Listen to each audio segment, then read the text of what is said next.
Mana wudhu yang sempurna? Wudhu itu ada pengertian syariatnya, ada pengertian hakikatnya. Ya, itu sempurna. Jadi bukan hanya untuk mengalirkan air ke anggota tubuh, tapi bagaimana kita memahami isi daripada wudhu itu, maksud daripada wudhu itu.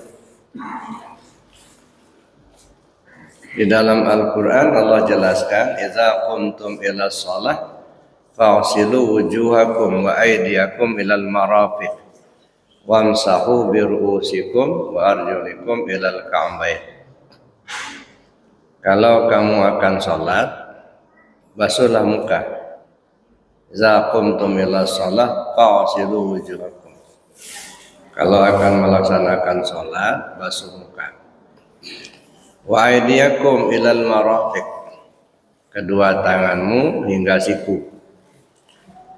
Wamsahu bi ru'usikum, usaplah kepalamu. Ya. Wa arjulakum ilal ka'bayn, basuhlah kedua kakimu hingga kedua mata kaki. Itu anggota wudhu. Ya, anggota wudhu: muka, kedua tangan, kepala, berikut telinganya, sama basuh kaki. Itu anggota. Pertanyaannya, bagaimana kesempurnaan wudhu dalam syariat dan apa maksud daripada wudhu itu? Wudhu itu artinya bersuci. Ya.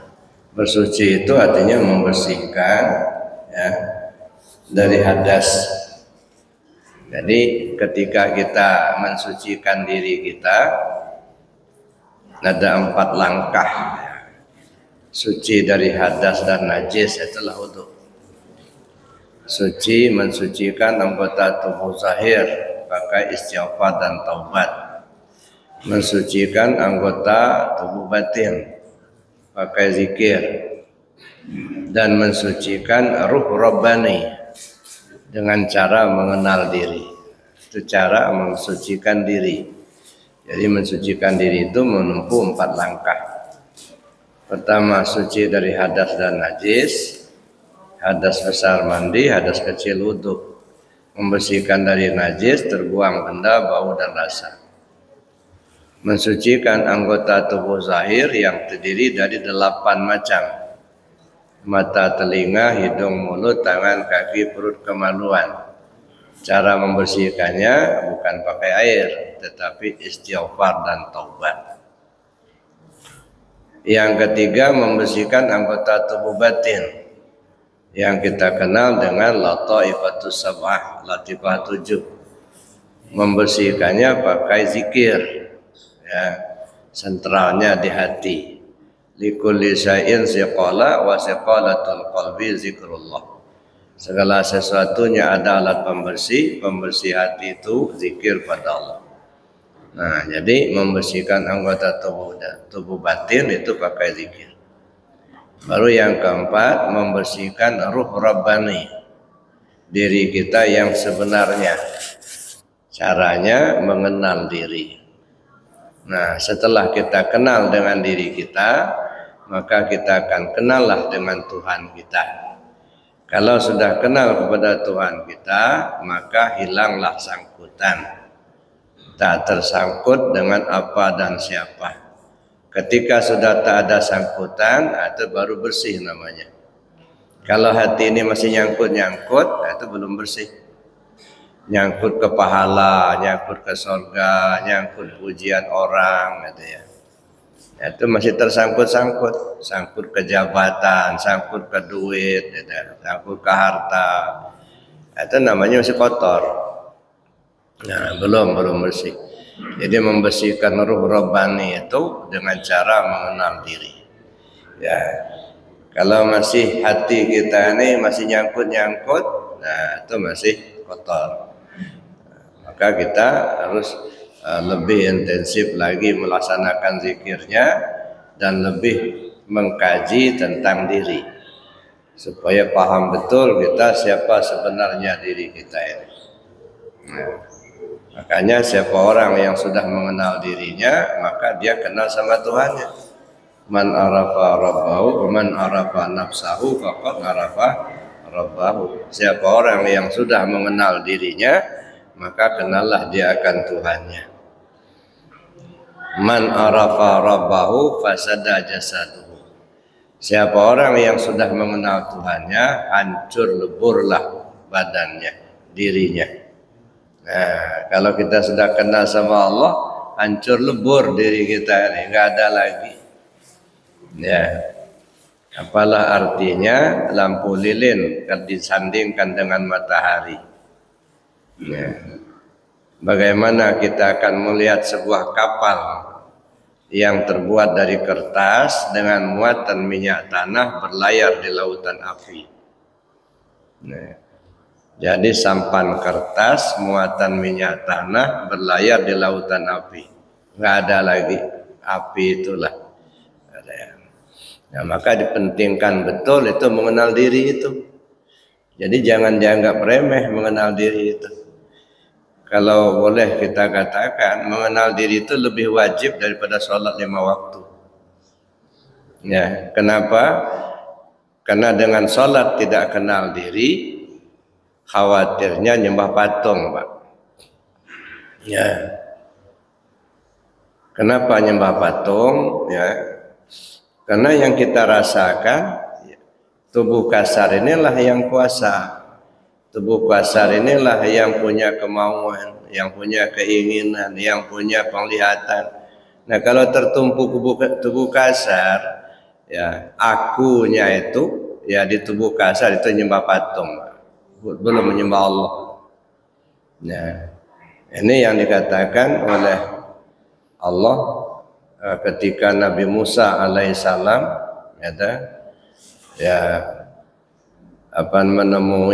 menemukan pengikutnya, mereka sudah nyembah patung. Kan ceritanya Nabi Musa meninggalkan kaumnya berapa 40 hari.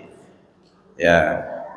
Lalu ada seorang pengikutnya yang namanya Samiri bikin patung anak sapi dari emas.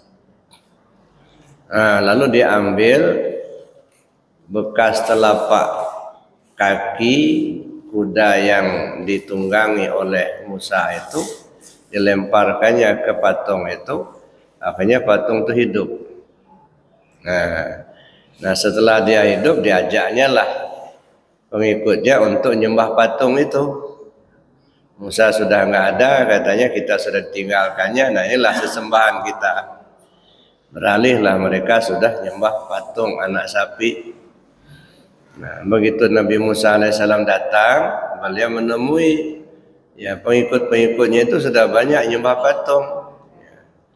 Lalu beliau berkata, ya qaumi innakum zalamtum anfusakum bittikhadikumul ijla fataba alaikum. Wahai kaumku, kalian telah menzalimi diri kalian dengan mengambil patung anak sapi sebagai sesembahan. Maka bertobatlah kalian. Faqtulu anfusakum zalikum khairul lakum. Bunuh diri kalian itu lebih baik buat kalian. Ini kisahnya Nabi Musa dulu.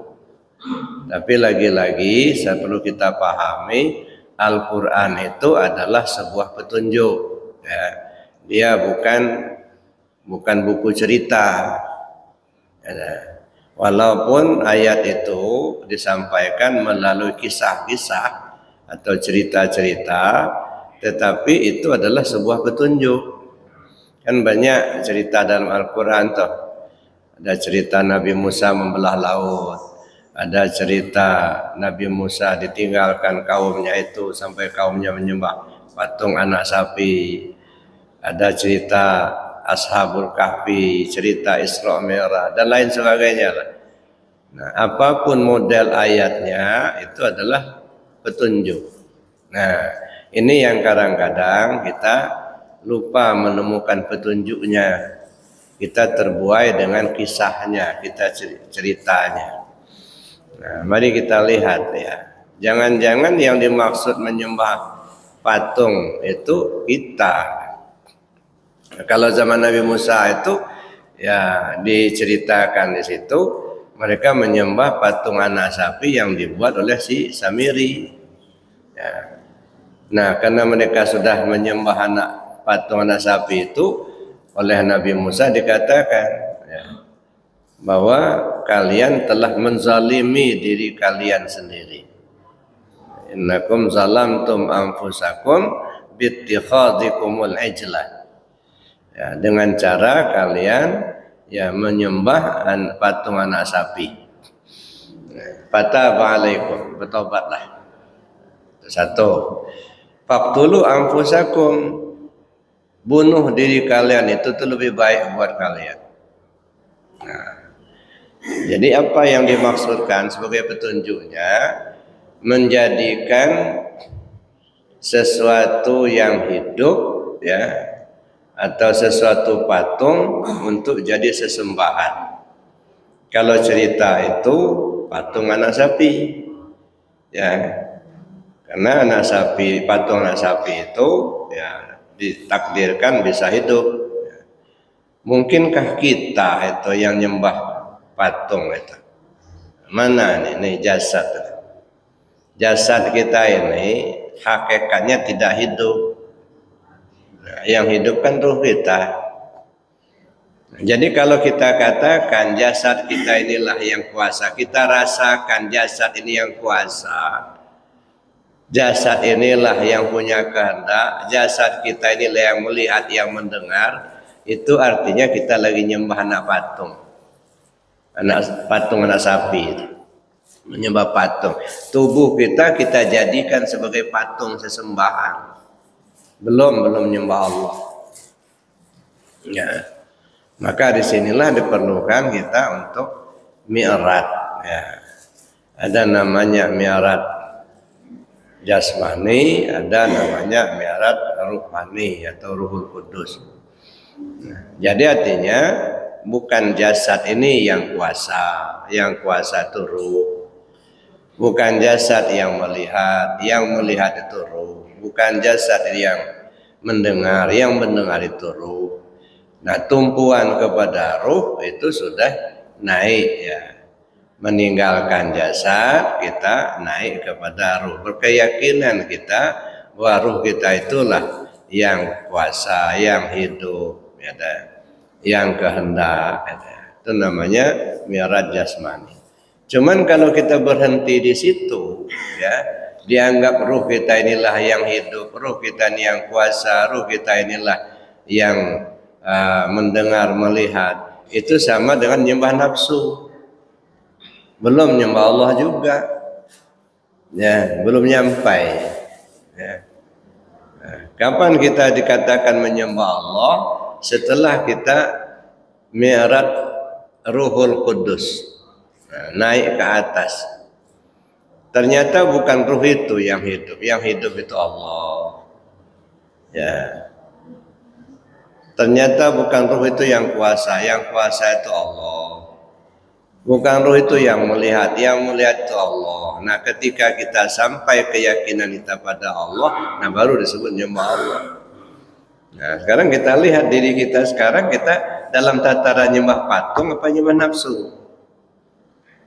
Ya, yang kita katakan nyembah Allah, nyatanya kita belum kenal Allah. Yang kita kenal tubuh kita, ya. Sehingga kita sholat pun ya, merasakan tubuh inilah yang kuasa berdiri. Gitu. Tubuh inilah yang mendengar karena dia punya telinga. Tubuh inilah yang melihat karena dia punya mata. Kalau sebatas itu keyakinan kita, itu baru nyembah patung. Nah, sesungguhnya tubuh ini tidak melihat, tidak hidup, ya, tidak melihat, tidak mendengar. Kalau mata itu mendengar, melihat, ya, tentu mayat itu masih bisa melihat, Pak, karena matanya masih ada. Kalau telinga kita ini yang mendengar, mestinya mayat masih bisa mendengar. Karena telinga mayat masih ada.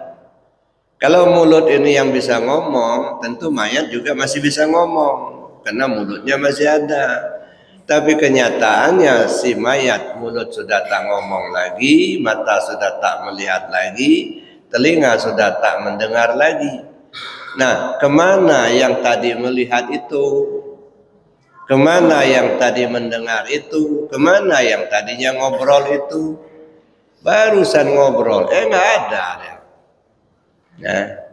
Nah, itu menunjukkan si tubuh ini sebenarnya sudah tidak punya kemampuan apa-apa. Nah, maka disebutlah tubuh ini casing, ya, atau disebutlah baju pakaian dunia. Jadi yang hidup itu ruh kita, yang kuasa itu ruh kita, yang melihat itu ruh kita, yang mendengar itu ruh kita, dan dialah sebenarnya diri kita itu.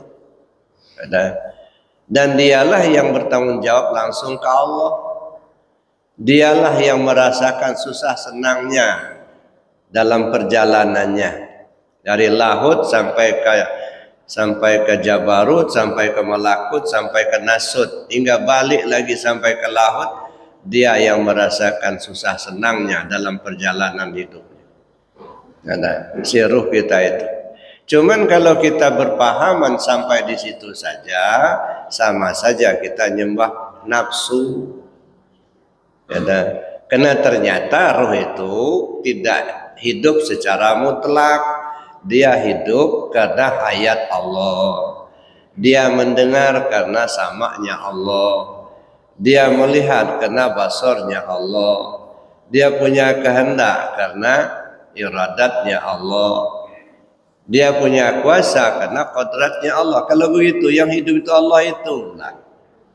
Nah, merasa enggak kalau yang sholat itu tidak lagi kita? Merasa enggak kalau yang berdiri itu bukan tubuh kita? Nah, ini perlu dipahami lebih jauh. Makanya kata Nabi Musa, faqtulu anfusakum. Bunuh diri kalian itu. Ya, itu lebih baik buat kalian. Faqtulu anfusakum.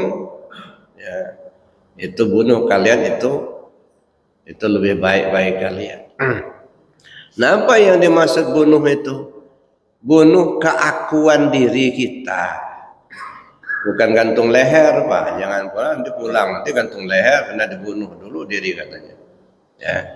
Jadi kalau bahasa Al-Quran, bahasa Allah yang sampaikan Al-Quran itu faqtulu anfusakum. Ya. Bunuhlah diri kalian. Kalau istilah Rasul itu mutu qabla anta mutu. Matikan dirimu sebelum kamu mati. Nah, kalau diri kita sudah dibunuh, ya, artinya sudah mati. Kalau sudah mati, itu artinya sudah enggak hidup. Kan gitu kan? Kalau masih hidup, udah enggak mati dia. Jadi kalau sudah dibunuh, tandanya sudah mati. Kalau sudah mati, artinya enggak hidup. Kalau enggak hidup, dia tidak melihat, tidak mendengar, tidak kuasa, tidak kehendak. Kan gitu. Nah, sekarang kita masih hidup. Nah, yang hidup itu siapa? Kita masih mendengar. Yang mendengar itu siapa? Kita masih melihat. Yang melihat itu siapa? Allah itulah. Nah, makanya ini mengenal diri itu supaya tahu betul kita siapa diri kita ini. Nah, itu jadi faqtulu anfusakum, bunuhlah dirimu, artinya bunuh keakuan diri kita sehingga tidak lagi merasa kita yang kuasa, tidak lagi merasa kita yang kehendak, tidak lagi merasa kita yang hidup, kita yang melihat, kita yang mendengar. Enggak. Kenapa? Udah dibunuh. Kalau masih merasa kita, tanda belum dibunuh itu. Nah, sampai di situ, sampai dibunuh itu. Ya, makanya ketika akan sholat pun, ya, apa yang kita lakukan dulu? Wudu. Nah, ini yang katakan pensahabat itu wudu yang sempurna. Apa itu wudu? Secara syariatnya tadi saya katakan basuh muka, basuh tangan, usap kepala, basuh kaki. Kalau hanya sekedar itu, sederhana sekali. Anak TK juga ada bisa. Paling tidak anak SD lah udah bisa wudhu itu. Ya, basuh muka, basuh tangan, usap kepala, basuh kaki. Kalau rutinitas itu saja yang kita lakukan, berarti enggak naik kelas TK itulah. Ada. Mau salat basuh muka, basuh tangan, usap kepala, basuh kaki. Ada. Kalau hanya sekedar itu, ya, yang kita pahami, ya, itu sama dengan kelas SD, nggak naik kelas enggak. Nah, tapi itu perlu karena itu syariat. Ya. Makanya di syariat ini, itu ya lahiriahnya begitu. Gitu. Tapi bukan hanya sekedar itu kan hanya sederhana sekali. Mensucikan diri kok hanya sekedar basuh muka, basuh tangan, usap kepala, basuh kaki. Ya, padahal kita sudah mandi, kita sudah nyabun, sudah bersih-bersih, kok mesti dibasuh lagi ke mukanya, tangannya, usap kepala, kaki. Nah, apa maksudnya? Nah, pertama, basuh muka. Apa itu basuh muka? Bersihkan, jangan bermuka-muka di hadapan Allah. Ngaku kita kuasa, kau ini pejabat, ngaku kita ini yang pintar. Itu nama bermuka-muka di hadapan Allah. Allah tahu kok, ya dah. Nggak usah kita nyombongkan diri di hadapan Allah. Nah, merasa kita ini yang pintar, merasa kita ini yang hebat, merasa kita ini orang pejabat yang harus dihormati. Nah, itu namanya bermuka-muka di hadapan Allah. Makanya dulu pernah saya baca satu tulisan, ya, itu Presiden Turki Erdogan, kan presiden. Dia sholat Jumat, rupanya agak terlambat sedikit lah. Ya, belum terlambat sebenarnya, tapi masjid itu udah penuh. Ya, udah penuh. Yang kosong cuman di belakang dekat pintu. Nah, karena itu yang kosong boleh sholat di situ dekat pintu. Presiden itu. Nah, orang mulai nyuruh ke depan, ya. Enggak katanya. Saya kan belakangan, saya di sini aja. Nah, coba kalau kita ada nggak presiden yang begitu? Seminggu sebelum datang udah disteril dulu. Beliau enggak, walaupun beliau presiden nggak merasa dirinya kuasa. Nah, ini basuh muka nih. Jangan bermuka-muka di hadapan Allah. Nah, satu. Yang kedua, ada apa di hadapan muka ini? Ada mata, ada hidung, ada mulut. Nah, jadi buanglah dosa-dosa yang dilakukan oleh mata. Buanglah dosa-dosa yang dilakukan oleh hidung. Buanglah dosa-dosa yang dilakukan oleh mulut. Nah, sehingga bersih. Basuh tangan. Apa itu tangan? Ya, tangan itu lambang kekuasaan. Man ra'a minkum munkaran falyughayyirhu biyadihi fa illam yastati' fa bilisanihi fa illam yastati' fa biqalbihi. Itu pembagian tugas. Ya, kalau kamu melihat satu kemungkaran, cegahlah dengan tanganmu. Apa maksud dengan tangan? Kekuasaan. Kalau kamu melihat satu kemungkaran, kalau kamu punya kuasa, buatlah aturan.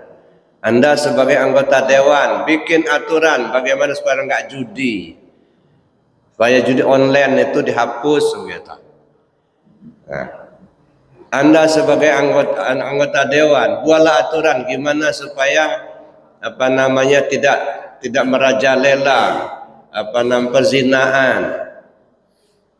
Nah, buatlah aturan. Anda sebagai gubernur, Anda sebagai bupati, sebagai wali kota, buat aturan supaya orang taat sama Allah, gitu. Meninggalkan maksiat, gitu.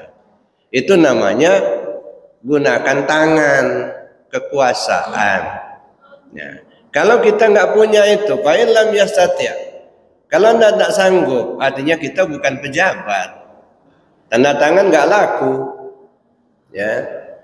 Anggota DPR bukan, camat bukan, bupati bukan, bahkan jangankan camat, RT juga bukan.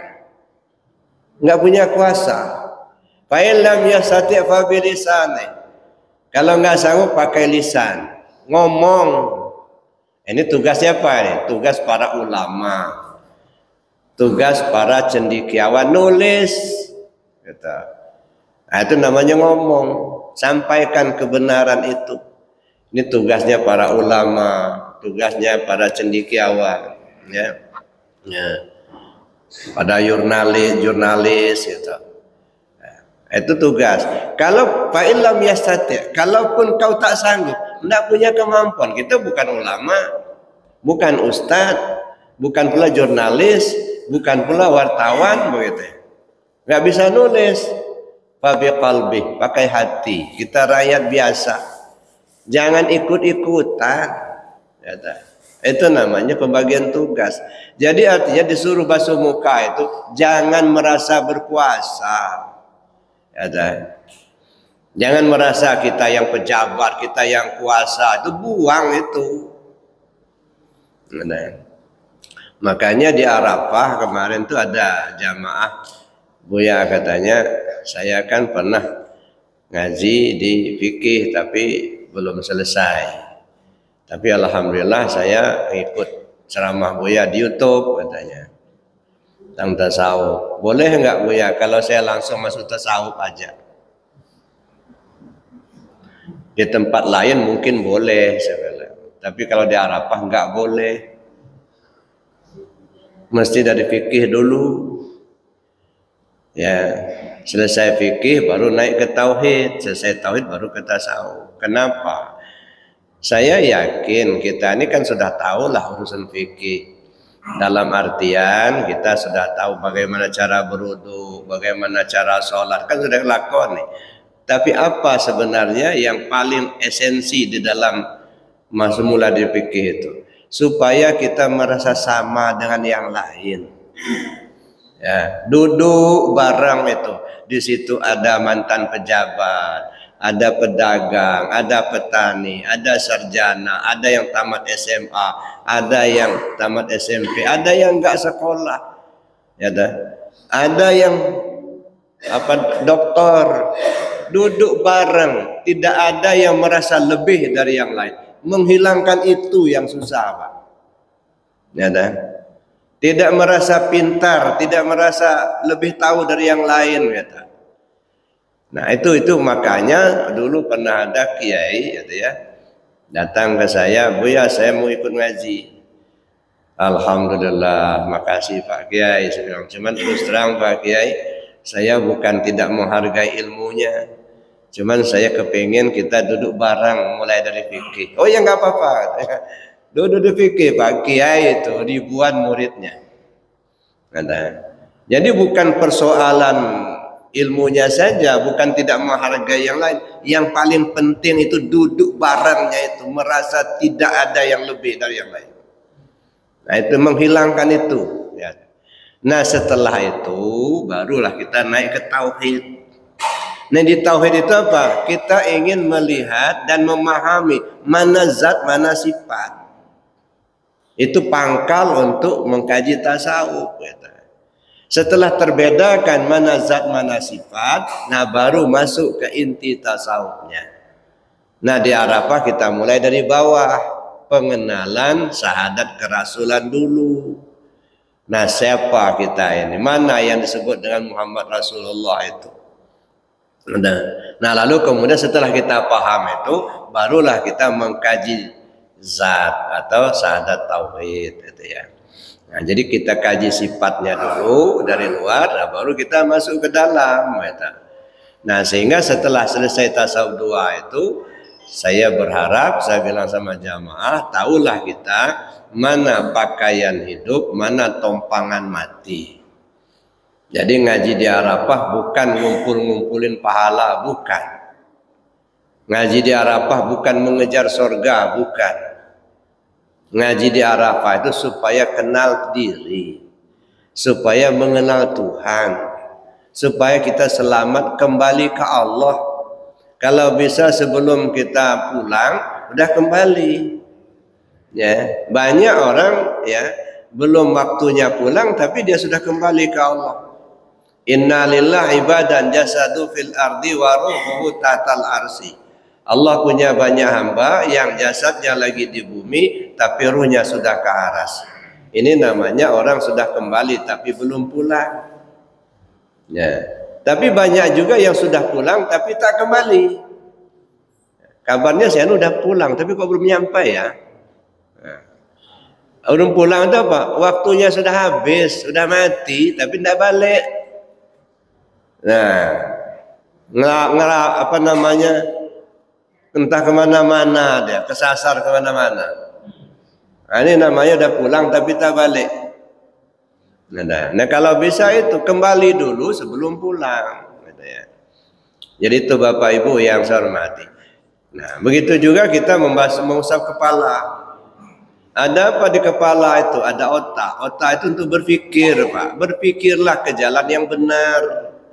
Jangan mikir-mikirin bagaimana cara ngotak-atik angka biar nggak ketahuan. Jadi koruptor jadinya. Gimana caranya untuk memotong-motong bansos biar kita dapat juga. Nah, ini mikirnya yang nggak benar gitu. Ya, makanya ya banyak kan isyarat-isyarat ini. Bapak Ibu kalau sudah selesai melaksanakan sa'i, ya kan tahallul kalau di haji kan. Tahallul itu apa itu? Menghalalkan perbuatan yang diharamkan ketika masih pakai ihram, kan begitu.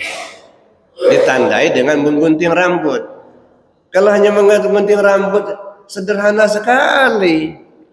Gunting rambut, lari-lari sana sini, terus selesai gunting rambut, ujungnya saja ibu-ibu yang digunting itu. Bapak-bapak ujungnya saja 3 helai minimal 3 helai rambut potong. Ini maksudnya apa? Ya dah. Kalau hanya sekedar gunting rambut itu aja, anak kecil juga bisa, Pak. Maka orang yang nggak paham kayak main-main gitu. Tapi maksudnya apa? Menggunting rambut-rambut nafsu, rambut-rambut ketamakan. Ya dah. Makanya sa'i lari-lari ke Safa Marwah, lari-lari Marwah ke Safa. Berlari-lari kita menghindar dari kejahatan, sekecil apapun kejahatan itu, dan berlari-lari kita mengejar kebaikan, sekecil apapun kebaikan itu. Ada duit sedekahkan, tolong orang, itu kan gitu. Hindarkan korupsi, hindarkan maling, hindarkan nipu orang. Ya, guntinglah rambut ketamakan. Ambil secukupnya saja, pikirkan juga orang lain gitu. Ini kan semuanya mau kita semua. Triliunan uangnya ditumpuk di rumah, mau diapain? Mendingan serahkan sama anak yatim misalnya. Bangun masjid sama yang fakir miskin gitu. Atau sebarkan ke masyarakat bisa dibelanjakan gitu kan. Ini ditumpuk di rumah triliunan itu apa? Ya, makanya sebenarnya nggak penting duit banyak apa. Capek ngitung, ya nggak penting. Yang penting apa yang dimaukan ada, gitu aja. Mau ke Mekah ada duitnya, mau beli mobil ada duitnya, gitu kan? Mau bikin rumah ada duitnya, mau jalan-jalan ke Amerika ada duitnya, itu aja lah. Ya, ini duitnya banyak tapi nggak bisa bermanfaat. Duit banyak, harta banyak, tapi makan nasi nggak boleh. Duit banyak, tapi jalan nggak bisa lagi, udah ngencor-ngencor, nggak bermanfaat. Ya dah. Nah makanya nggak usah bercita-cita aja punya duit banyak. Ya. Minta saja sama Allah apa yang dimaukan ada. Ada surga itulah. Maka gambaran surga itu nggak ada cerita surga itu penduduk surga itu numpuk duit banyak, nggak ada. Yang gambaran di surga itu apa yang dimaukan ada. Baru terbetik di hati kepingin ke Mekah, ada duitnya. Baru terbetik di hati kepingin makan yang enak, tiba-tiba datang, kata itu aja lah. Nggak repot-repot amat. Amat aja nggak repot. Nah, jadi gitu Bapak Ibu ya. Jadi hilangkan dari pikiran kita itu ketamakan itu. Ya, berpikirlah yang positif. Jangan mikirin gimana cara maling ayam biar nggak bunyi. Gitu. Nah, itu kan nggak benar juga, sama dengan gimana mau angka biar atasan nggak tahu. Gitu. Ya. Nah, kemudian basuhlah kaki. Kaki itu apa? Untuk melangkah. Gitu. Gunakan kaki ini, kaki itu melangkah. Melangkahlah dalam hidup ini ke arah yang benar. Ya. Artinya kita melangkah mengerjakan sesuatu dalam kehidupan kita ini yang benar. Gitu. Jadi bukan hanya sekedar melangkah. Gitu. Jadi Bapak Ibu yang saya hormati, itu wudu yang tam, yang sempurna. Itu yang pertama. Kata pengusaha, ya syaratnya ayyakuna zakir ala wudu itam. Bab zikir itu mesti dalam wudu yang sempurna. Bukan hanya sekedar basuh-basuh muka, tangan, usap kepala, basuh kaki. Gitu. Tapi gimana meyakini betul, memahami itu makna yang terkandung dalam wudu itu. Sehingga kita zikir itu plong begitu. Nah, kemudian wa ayyadzkura bidarbin sadidin. Orang yang berzikir itu mesti menggunakan pukulan yang dahsyat. Ya, zikir itu pukul dahsyat. Wadrib bi'asakal hajar famfajarat min husnata asharata aina. Pukulkan tongkatmu ke batu yang keras itu, dia akan memancarkan 12 mata air. Ini juga kejadian sama Nabi Musa alaihissalam. Ketika itu kaumnya kehabisan air, kehausan, air nggak ada. Jadi Nabi Musa minta kepada Allah supaya diturunkan hujan, supaya dapat air. Oleh Allah diperintahkan, wadrib bi'asakal hajar. Pukulkan tongkatmu ke batu yang keras itu. Famfajarat min husnata asharata aina. Dia akan memancarkan 12 mata air. Nah, Nabi Musa pukulkan tongkatnya ke batu, keluarlah 12 mata air. Sehingga kaumnya tahulah mereka minum dari saluran mana yang mereka temukan. Ini apa maksudnya? Itu cerita, lagi-lagi cerita. Itu maksudnya apa? Pukulkan tongkat. Apa itu tongkat? Tongkat itu alat untuk berdiri.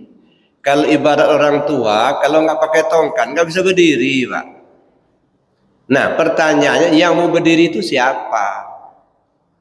Yang harus berdiri dalam kehidupan kita ini adalah tauhid, Pak. Itu yang harus berdiri betul itu. Sehingga semua yang bertentangan dengan akidah tauhid harus ditinggalkan. Ilmu yang bertentangan akidah tauhid tinggalkan. Amalan yang bertentangan akidah tauhid tinggalkan. Budaya yang bertentangan tauhid tinggalkan. Ini yang harus tegak tauhid ini. Mana alatnya? Kalimat tauhid. Itu alat untuk menegakkan tauhid. Nah, pukulkan tongkat itu ke batu yang keras. Mana batu yang keras? Summa qasat qulubuhum min ba'di dzalika fahyakal hijarah au asaddu qaswa. Kemudian hati mereka keras membatu, bahkan lebih keras lagi dari batu. Mana batu yang keras? Nih hati kita ini. Ya, keras benar ini. Udah dikasih tahu ini zikirnya, ini ayatnya, ini hadisnya, masih juga nggak mau, masih juga nggak ngamalkan. Ini ajaran Rasulullah, ini ajaran guru-guru kita, ajaran para aulia, masih juga nggak mau. Dipanggil-panggil hayya ala sholat, masih duduk juga. As-salatu khairum minan naum, malah selimut yang ditarik. Bukannya bangun. Keras. Nah, hati yang keras ini wadrib bi'asakal hajar. Pukulkan tongkat itu. Makanya zikir itu dengan suara keras, Pak. Nggak bisa kita elallah. Nah, elallah. Itu nggak bakal pecah batu yang keras itu, Pak. Ya, nggak bisa mendayu-dayu. Wadrib bi'asakal hajar. Pukul dengan keras. La ilaha illallah. La ilaha illallah. Gerakan. Ini enggak, kadang-kadang sih kayak mau kayak enggak gitu ya. Bertahun-tahun enggak berubah enggak hati itu. Gitu. Enggak keluar mata airnya itu, Pak. Kenapa enggak dipukul, hanya diusap-usap aja. Wadrib, pukul, bukan diusap. Ya. Kalau hanya ngedayu-dayu, elah, itu diusap-usap nggak bakal keluar nggak. Pukul dengan keras. Wadrib bi'asakal hajar. Nah, makanya tarikan la ilaha illallah. Ya, sampai terhunjam di hati sanubari itu. Dan menggunakannya dengan dua bahasa. Ya, bukan hanya lisan, tubuhnya juga ngomong. Ya. Lisan kita ngomong dengan kalimat la ilaha illallah, tubuh ngomong dengan bahasa isyarat. Jadi memakomkan zikir itu dengan bahasa isyarat. La ilaha illallah. Itu omongan tubuh. Ya, jadi kalau gerakan itu bukan hanya geleng-geleng, bukan. Ya, isyarat dalam bahasa tubuh. La ilaha illallah. La ilaha illallah. Begitu. Tinggal ini dia illallah. Ujungnya ngantuk jadinya. Ya, harus semangat, tidak perlu kita merasa malu kena zikir, tidak perlu kita artinya segan-segan sama orang mau benci kita zikir los, orang mau senang terserah, yang kita selamatkan diri kita gitu. Ya. Nah, kenapa harus dua bahasa? Ini kan kelanjutannya. Kan kita sebutkan la ilaha illallah. Tidak ada Tuhan selain Allah. Yang namanya Tuhan tadi punya sifat 7. Qadrat, iradat, ilmu, hayat, sama, basar, kalam. Ketika kita sebut la ilaha illallah, yang nyebut namanya ngomong. Yang ngomong itu siapa? La mutakallimun illallah. Ya. Lalu kita punya kemauan. Kemauan itu apa? Iradat. La muridun illallah. Nah, lalu kemudian kita dengar suara kita itu. Gitu ya? La sami'un illallah. Lalu tubuh kita bergerak. Bergerak itu kena kuasa. La qadirun illallah. Tubuh kita lihat. La basirun illallah. Itu menafikan sifat 7 dari diri kita. Makanya dengan dua bahasa, lisan dan tubuh gitu. Jadi bukan hanya sekedar geleng-geleng begini, bukan, ada maksud, Pak. Nah, makanya kalau di tarekat itu biasanya yang dipentingkan bukan kajian, Pak. Di tarekat itu yang dipentingkan pengamalan. Nanti kalau kajian di hakikat baru ada kajian. Kalau di tarekat itu belajar tarekat yang dipentingkan amalan. Makanya rata-rata tarekat Naqsabandi Al-Khalidi itu yang dipentingkan amalan. Suluk, ya, 40 hari 40 malam itu suluk. Itu apa? Mengamalkan ini latifah. Ya, ini yang 5.000, yang lainnya 1.000. Jadi 11.000 sekali duduk itu. Ya, 11.000. Ya, kalau nggak biasa pakai empor. Kita baru duduk sebentar aja udah nggak bisa bangun. Apalagi kena asam urat pula. Udah ngunjur sana, ngunjur sini. Nah, dalam riadah tarekat Naqsabandi Al-Khalidi, sekali duduk nggak boleh berubah sampai selesai. Nah, ini kita ini nggak bisa, nggak kuat. Nah, itu latihannya. Nah, kalau betul-betul kita akan membina diri kita, bukan hanya sekedar aja gitu ya. Artinya betul-betul kita ingin kembali ke Allah, ikuti petunjuk para guru-guru kita. Jadi itu Bapak Ibu yang saya hormati, makanya disebutkan ini bidar bin sadidin, dengan pukulan yang dahsyat, ya. Wa sautin qawiyin, suara yang keras. Ini itu syaratnya. Yang pertama dalam wudhu yang tam, yang kedua berzikir itu dengan tekanan yang dahsyat, ya, pukulan yang keras, dan yang ketiga suara yang keras. Ya, jadi pukulan dahsyat, suara yang keras. Itu.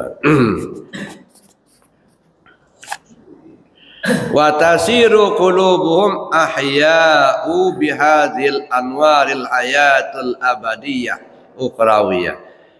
Nah, dengan cara begitu maka hati akan menjadi hidup, ya, tidak mati lagi.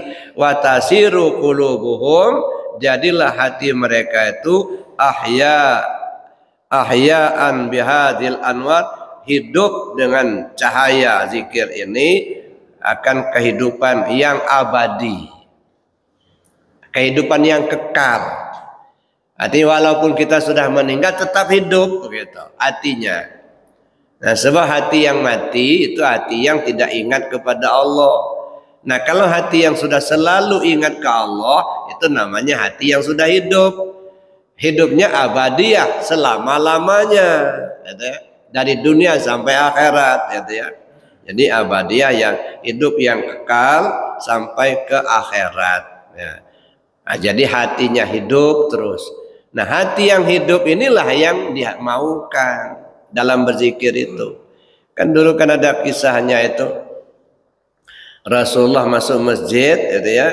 Di pintu masjid itu ada seorang laki-laki duduk, ditegur sama Rasul, jangan duduk di pintu, masuk, kalau enggak keluar. Ya, nengoklah orang tadi, rupanya Rasul yang datang. Ngomong dia, ya Muhammad, ada apa? Saya ini iblis. Iblis? Iya. Kenapa duduk di pintu? Dari tadi saya ingin mengganggu orang yang sedang sholat di dalam. Cuman terus terang, saya takut sama orang yang lagi tidur di sampingnya itu. Kata Rasul, kamu ini takut sama yang tidur, nggak takut sama yang sholat. Kenapa? Ya Muhammad, kalau yang tidur itu badannya saja yang terbujur, hatinya zikir terus, gua takut.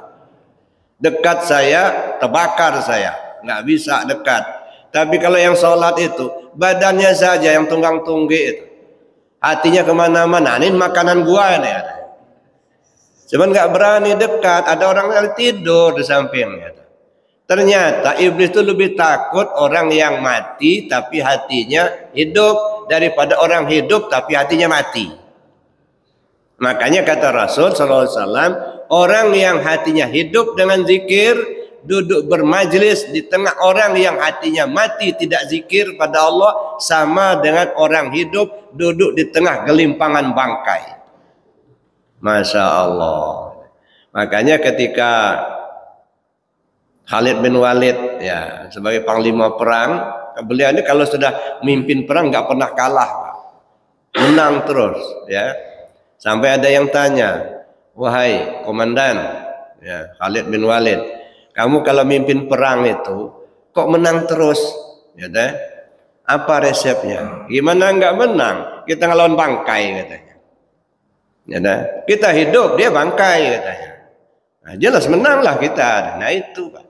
Kenapa? Karena ngelawan kafir, hatinya nggak ingat Allah, enggak. Itu kata beliau, bagaimana nggak menang? Kita ngelawan bangkai. Nah, jadi itu orang yang hatinya hidup dengan zikir, duduk bermajlis di tengah orang yang hatinya mati tidak ingat Allah, sama dengan orang hidup duduk di tengah gelimpangan mayat. Nauzubillah. Nah, jadi itu Bapak Ibu yang saya hormati, kita berzikir itu tujuannya apa? Supaya hati kita hidup. Bukan hanya sekedar rutinitas dapat pahala, bukan, menghidupkan hati. Nah, untuk menghidupkan hati itu, pertama wudhu yang tam, yang kedua pukulan dahsyat, suara yang keras.